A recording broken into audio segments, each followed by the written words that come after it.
Hello guys and welcome back to the channel Football Club Barcelona Nation. I hope everyone is fine. It ended Barca 2, Atalanta 2. A difficult game indeed. It was end to end.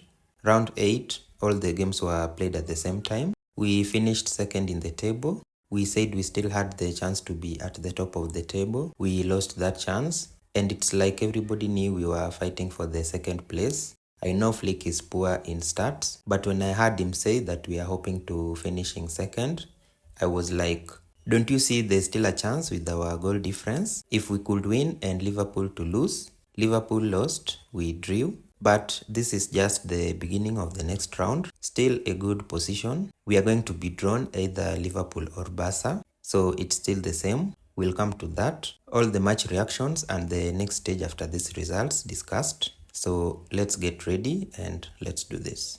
So before I begin with the Barca game, this is the table. We have the following 8 teams moving to the round of 16 and position 9 to 24 will move to the playoffs. 2 extra games to determine the playoff winner and the second, and the rest 25 to 36 move out of this competition back to their respective domestic leagues. No Europa League this time round. And some teams escaped from the elimination zone, the likes of Man City coming back from 1-0 down at halftime. And look at position 25, Dynamo. Just the goal difference, same points as City, and even with their win against Milan, 2-1, they are out. Some teams also dropped from top 8 to the playoffs. So you can see all the list from the start to halftime to full time.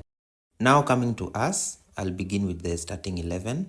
I made a brave call, Frankie to start, and so did Flick, not just on Frankie, but also for Eric Garcia. Chesney was in goal, Kunde, Arau, Garcia, and Balde in the defense, Frankie and Pedri in the midfield, Gavi in the 10 role, and our strongest attacking players, Yamal, Rafinha, and Robert Lewandowski.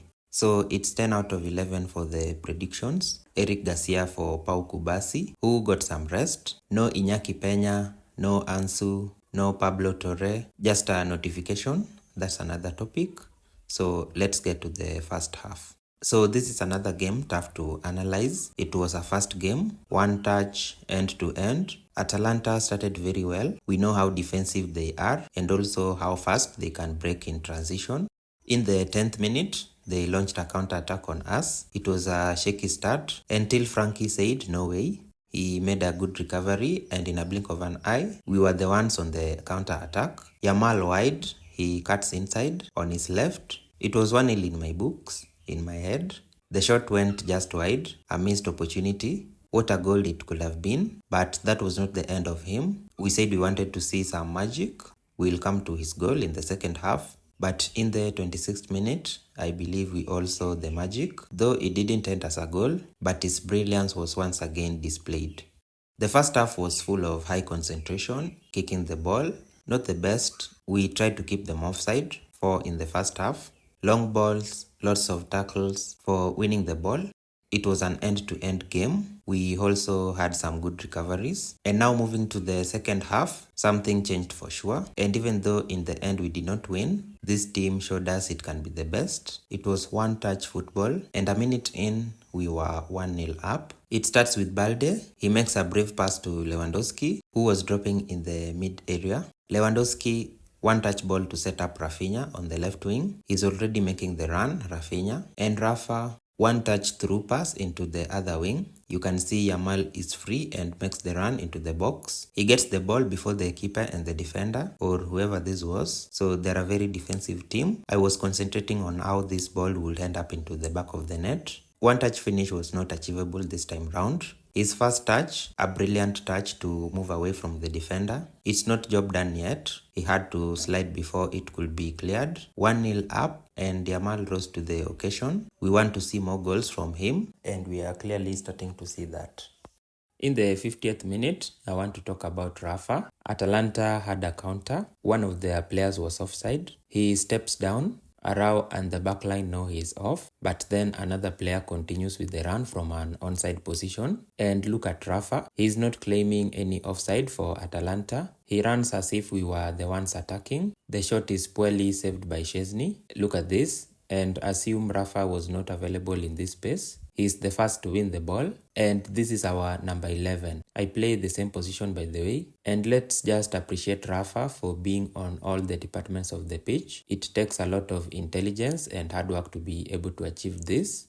2 minutes later, he's the one on the edge of Atalanta goal for a free kick. Almost scores. So this is not a joke. Rafinha is the best team player we have. I need to order these items. I need a tailor to fix the armband in all Rafinha t-shirts. We can surely learn more from the Brazilian. In the 62nd minute, it's all about Rafa again. He tries the one-touch pass to Yamal. I think this was the main topic of concern in the dressing room. Quick passes, one-touch accurate balls. It didn't work out as he expected. The defender gets the ball, tries to pass and see who wins the ball back.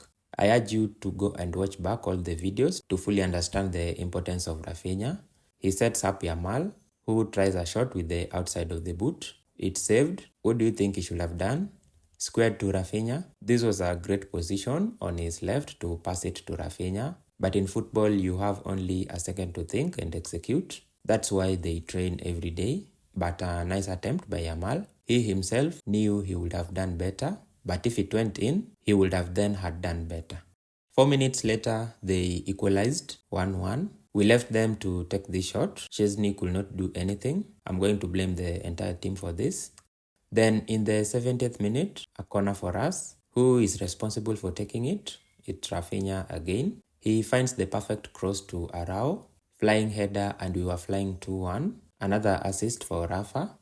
Arau is happy, making some positive gestures that he's staying. He is surely staying with us for a long time despite the rumors. So let's close our ears for now on the Arau release clause and contract speculations.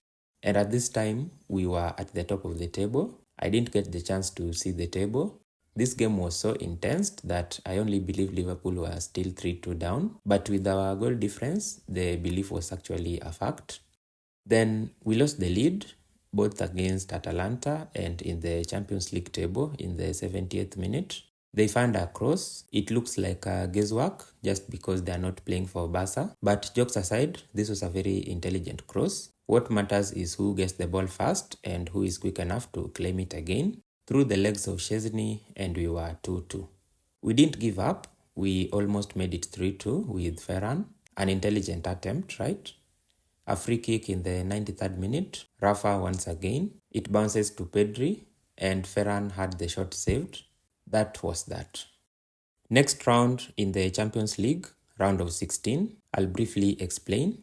First, we will have the playoffs, which will be drawn tomorrow. This means the 16 teams, which are position 9 to 24, they will face each other according to the draws, and only 8 of them will proceed.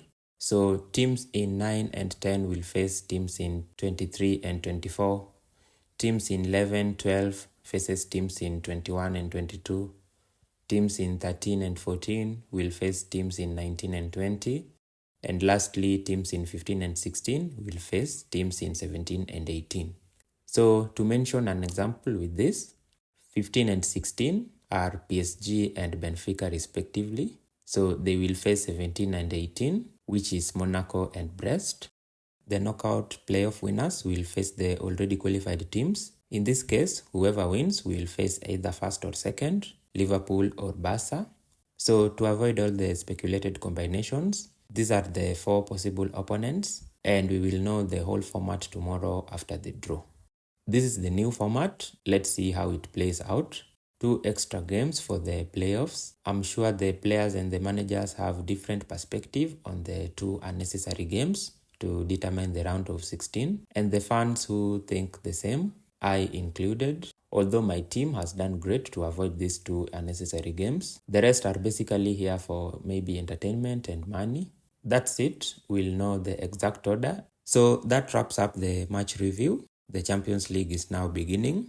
Round of 16 is almost here. Let me know what you picked from the game. And are we up to the expectations we had set? Waiting for the draw tomorrow. I'll see you soon. Thank you for watching and Visca El Bas.